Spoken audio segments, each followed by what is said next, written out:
अहाँ सब गोटे के हम लक्ष्मी चौधरी प्रणाम करे छी। आई हम पुनः एकटा राम विवाह या वर परिछन गीत कहू से लऽ कऽ उपस्थित भेल छी। वर परिछन गीत के मांग चंदा जी के और रेखा जी के छलन है। दुनू गोटे के बहुत बहुत धन्यवाद मांग करऽ के लेल। कोशिश केलहुँ है जे गीत नीक लागे, रचना खुद के कयल अछि हमर, और गीत नीक लागत ते गीत के अधिक से अधिक शेयर करब। धन्यवाद। एला सिया के सजन माँ जनक अंगना, एला सिया के सजन माँ जनक अंगना, जनक जी के अंगना, जनक जी के अंगना दशरथ ललना, जनक जी के अंगना, जनक जी के अंगना दशरथ ललना, एला सिया के सजन माँ जनक अंगना, एला सिया के सजन माँ जनक अंगना।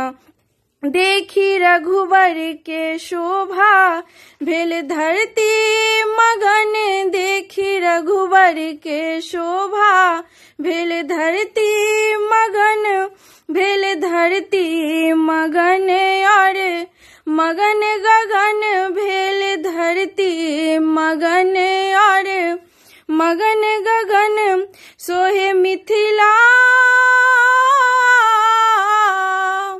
सोहे मिथिला नगरिया अपार बहिना है जनक अंगना, एला सिया के सजन माँ जनक अंगना, एला सिया के सजन माँ जनक अंगना। आनु सोने के डाला में केरा के भालर, आनु सोने के डाला में केरा के भालर, सुंदर ठकबक सजाने बीरे पान लागल, सुंदर ठकबक सजाने बीरे पान लागल। आनु लाल लाल चानन,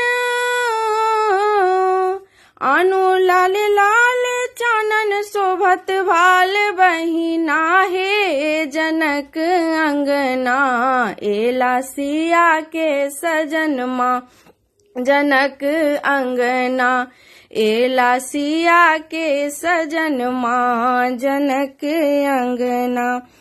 परिछन सखी संग गेली मातु सुनैना, परिछन सखी संग गेली मातु सुनना, मुख देखी विचारथ धन धन विधना, मुख देखी विचारथ धन धन विधना, लिया सिया के सजन माँ, लसिया के सजन माँ चल लिया आंगन सखिया है जनक अंगना, एला सिया के सजन माँ जनक अंगना, एला सिया के सजन माँ जनक अंगना। जनक जी के अंगना, जनक जी के अंगना दशरथ ललना, एला सिया के सजन माँ जनक अंगना, एला सिया के सजन माँ जनक अंगना।